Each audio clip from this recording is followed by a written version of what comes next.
Everything working for Mena. Oh, he's not ready for the drive impact.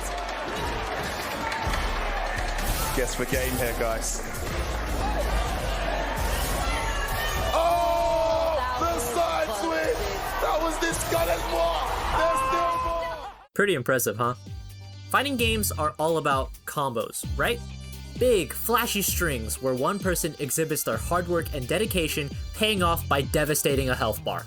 And combos are great. Combos are exciting. Combos let everyone witness the skill of the player confident enough to pull off a difficult time string of inputs in a tense environment. But fighting games aren't all about combos. And oversimplifying all this to just combos is a bit disingenuous. And fighting games are complex. So let's start at the beginning and go over the journey of a new fighting game player, and the two halves they must learn to become a complete player. Fighting games can be divided into two halves, and the first half I will classify as execution. Execution can be broken down into two categories: knowledge and what I'll call mechanics. Knowledge is self-explanatory. At the very start, you have to know your moves and your inputs. Characters usually have more moves than the number of buttons on a controller, so you will need to know your normals, command normals, specials, and supers. It's important to know what options you have, what options your opponent has, and even more important, to know what options the two of you don't have. But this bit is a touch obvious, I know. You also need to know the purpose of your moves. What moves are used for pokes, which moves are for whiff punishing, which moves are for anti-airs, which moves speed fireballs, and what moves press your advantage. All your moves have specific uses, and it's important to know how to use them in the right way. But when talking about knowledge, most of the time it means frame data. Moves and attacks are a combination of numbers: startup, active, and recovery frames. If Ken blocks this move from Ryu, who gets to move first? Ken does, because this move is -1 on block. But if Ken gets hit, then Ryu is +7, meaning he can combo into any move he has that comes out in 7 frames or less.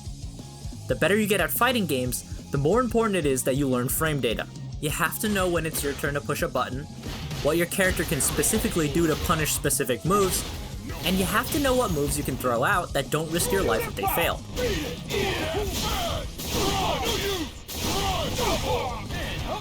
Not knowing your opponent's frame data is stepping onto a battlefield unprepared. The next part of knowledge is an extension of the previous point: setups. Let's say Guile gets off a level 1 super here. He does this, and now you on the ground decide to hit him with an invincible reversal. You know the move, you know its properties, and he's in the air in the middle of a move. You've got him dead to rights, right? But then this happens. Because this was a safe jump, a setup where if you try a reversal, he gets the block, and if you don't, he gets his move to go off. It's important to know when you can do what options and the situations your opponents are trying to put you in. As the game develops, players innovate, and it's important to keep up with players so you don't fall behind. The final part of knowledge is the character matchup. What can your character do against their character specifically? Specific ways to counter certain strategies, specific ways to punish certain moves, and the win condition your character has approaching the matchup. While playing a character, you may have to approach your opponent in an entirely different way, depending on what character they're playing. Certain character strengths can cancel out or bolster the strengths of others, making your strategy and gameplay differ vastly. A tool that you don't normally use could be the key to countering an opponent's character, and vice versa. It's not enough to understand your character. You need to understand your opponent's character too. That's only the first half of execution. The second half is more straightforward: mechanics. It's important to know all these things about the game, but none of it means anything if your hands, or whatever you play the game with, can't translate your thoughts into your character's actions. It's not enough to know that Hadouken is quarter circle forward and punch, you have to actually input it. Speaking about inputs, when people think about execution, they usually mean one specific thing in fighting games: combos. You can get hits in fighting games, but a better player will be able to convert them into high damaging combos. When a move on hit gives you enough advantage, you can hit them with another move without giving them an opportunity to block. Or you can cancel the recovery frames of your move with another and get a similar effect. Combos are a lot of the initial hurdle in fighting games. Hitting the timings on these combos can range from unintuitive to difficult to really challenging. But if you don't want to play at a massive disadvantage, you gotta know your combos. It really feels like an uphill battle when you have to hit your opponent 15 times as opposed to their 4 times. The two parts of the game I think most new players struggle to get past are the combos and the frame data. Frame data is a bit of a necessity, you gotta know how everything works, so first let me argue in favor of combos. Usually, games aren't hard for no reason, and that's especially true with games designed for multiplayer. Combos may be hard, but you aren't forced to do them. You as the player have the option to go for the more difficult combo that does more damage, but also the option to do an easier combo that's a bit worse. The inclusion of difficult combos in the game gives the opportunity for players to express their skills through that system. A player who has prepared more with the combo will enter the match with a clear advantage over someone who doesn't, another avenue of skill expression. And in a competitive game, things that reward a better player are welcome. And of course, big combos are flashy, which helps enhance the genre as a spectator sport. I mean, this looks sick. Didn't even get the wall splat. New stuff, big damage. And a big wheel at that, oh my! An intricate combo system allows combo artists to thrive, manipulating the engine of the game to create massive impressive combos, and having more things for more players to enjoy is always a good thing, but I won't sugarcoat it. Combos are hard, almost universally for new players, but learning a new combo can be exciting, and it is satisfying to see the hard work you put learning and practicing the combo pay off in an actual match. I won't say that practicing combos is fun. It can feel like work to a lot of people, but I do think it is satisfying when you finally master a combo. But combos aren't the entire game, and execution isn't the entire game. You can't just learn all the frame data, combos, setups, and matchups, and step into a match and expect to dominate. The game is so much more than that. Moves don't do anything until you throw them out, and combos and setups need you to get a hit before you can actually utilize them. The second half of fighting games, the more underrepresented part, playing the game, or the player matchup. Street Fighter is a multiplayer game. You will always be playing another person, and that other person is a crucial part of the equation. First things first, you have to get a hit. You have to play neutral, opening your opponent up to land the initial hit, or force them into disadvantage. For as much skill as performing difficult combos can showcase, being able to directly outplay your opponent by opening them up in neutral shows the same amount if not more skill. Baiting for a whiff punish, catching them with a counter hit, knowing when to spend your resources, or clipping their movement are all outplays and displays of skill. But the game doesn't end when you win neutral. You win neutral by putting yourself in a plus frame scenario in their face, usually with a hit. Now one of you is in advantage, and one of you is in disadvantage. And now the two of you need to guess. I made a whole video about how this isn't just guessing and why there's skill behind this too, so I'll keep this a bit short. Once the two players are out of neutral, they're forced to read the other player. If you have advantage, you're trying to open them up again with the option they aren't anticipating. And if you're in disadvantage, you're trying to pick the right option to counteract your opponent and get out of disadvantage. The game isn't just a combo exhibition, it's this. Both players trying to feel each other out, guessing in real time. Like poker, but you need to make a decision right now, or you're getting overheaded. The first half is playing the game, the mechanics, the engine, the characters.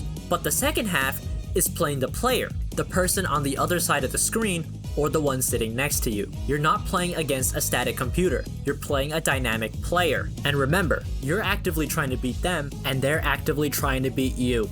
Can you play the game without knowing combos and frame data and still win? Theoretically, yes. It'll be very, very hard, but it is possible. But can you play the game without the neutral play and guessing and win? Definitely not. You won't win if you don't ever get a hit. This doesn't count. An analogy I would make is basketball. Players work on their shooting, their handling, their finishing. But basketball games aren't just shooting matches.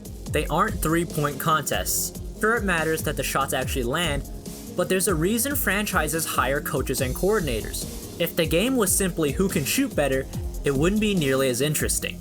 Execution is kind of like practicing your free throws and your threes. But the neutral and advantage stages is the coaching and plays and the basketball IQ.